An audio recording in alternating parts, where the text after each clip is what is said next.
Have you ever asked yourself, why do some people succeed where others fail? Why do some people conquer addiction, but others succumb to it? Why are some people perpetually active and others chronically languid? Why are some people content, yet others miserable? To these questions, the answer might be a single, simple piece of cake. Hang around and I'll explain what I mean.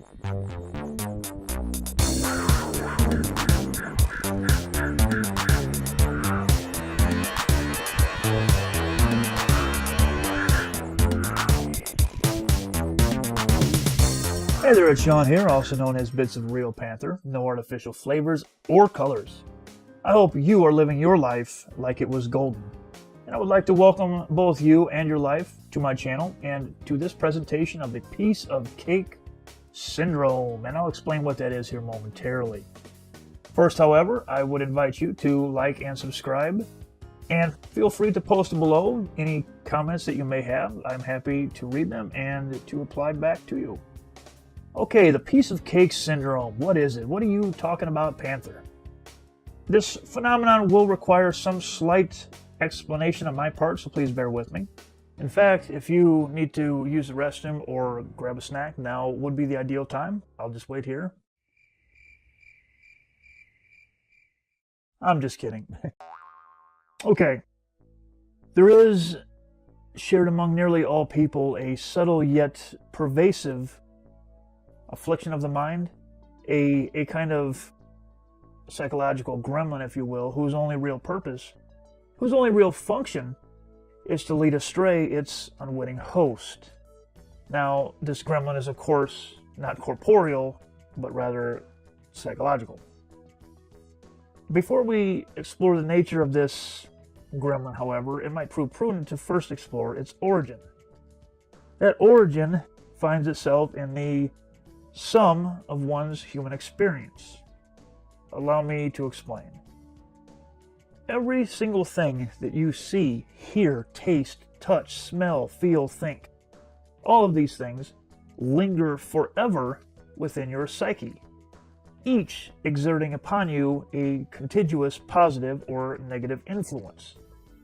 Every event of shame, sorrow, grief, joy, excitement, rage, hubris, and so on, all of those things, even in the smallest degree, takes up a permanent residence in the vast and total collection of experiences that represents your life. Some of these events are positive and they impact you positively, whereas others are negative and they impact you negatively. It is these negative events, most of which are hiding in the shadowy recesses of your subconscious mind, it is these negative events that collectively make up your own unique psychological gremlin. As I say, your gremlin has a purpose. Your gremlin has a goal. And that goal is to lure you into situations that will produce for you other negative experiences. That gremlin wants you to feel bad about yourself. That gremlin wants you to feel ashamed. That gremlin wants you to feel hopeless. That is what they do. Now, why? Just as positivity seeks out other positivity, negativity seeks out other negativity. This is why people who believe themselves to be stupid are always choosing to do stupid things. People who are very depressed love listening to very depressing music. Haters and trolls, they feel stronger when they've made the people around them weaker. This is how gremlins work. They feed on negative energy. Now, how does your personal gremlin attempt to elicit negative energy within you? It's very simple. Your gremlin will rear its ugly head whenever you are given the choice between success and failure. Now, you're probably asking, why would anyone choose failure? And it's very simple. Your gremlin will try to convince you of things that will steer you away from success. And if you listen, they will steer you toward failure. For example, if you want to wash the dishes, you have dishes in your sink that need washed, you want to wash them, you want to dry them, you want to put them away. perfect world, that's exactly what you would do. You would wash them, you would dry them, you would put them away. Now, your gremlin is going to try to convince you not to wash the dishes.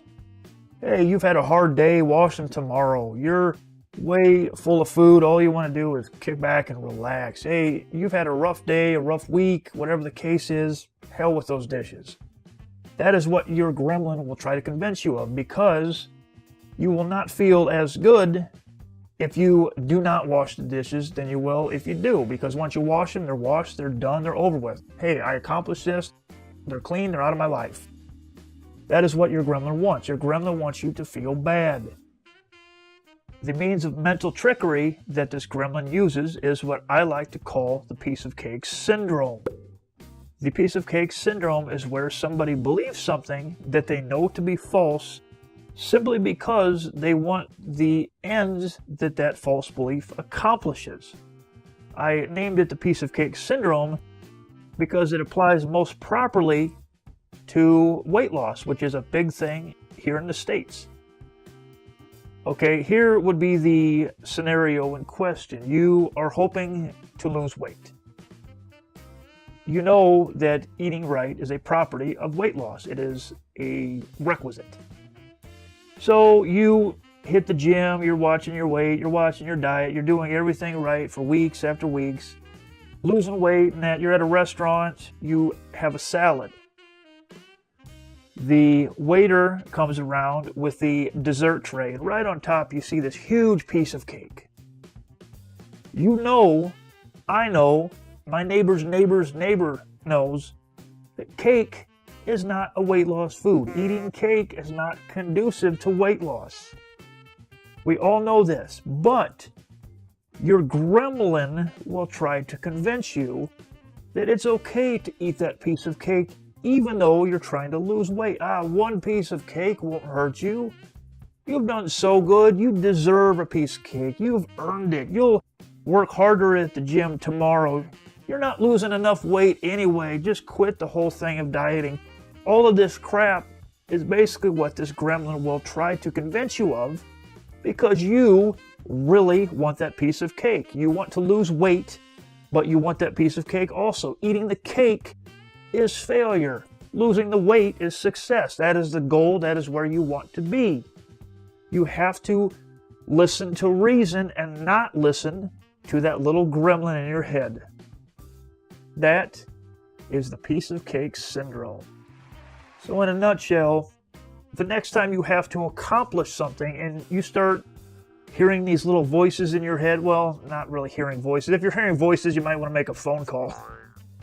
You start having these thoughts of putting it off later, or it's fine without it, or anything of that kind. That is your little gremlin trying to lead you astray. If you really want to be successful in life, if you really want to be happy and content in life, you have to ignore, avoid, refute the things that that gremlin will try to convince you of. And there we have it. I hope you found this video thought-provoking. And if so, feel free to share those thoughts in the comments section below. I look forward to reading them. Lastly, of course, is the word of the day, sponsored in full by these two videos. And that word is petrichor. Petrichor, the smell of the earth immediately following a rain. Keep your eye on the prize, and I will see you next time.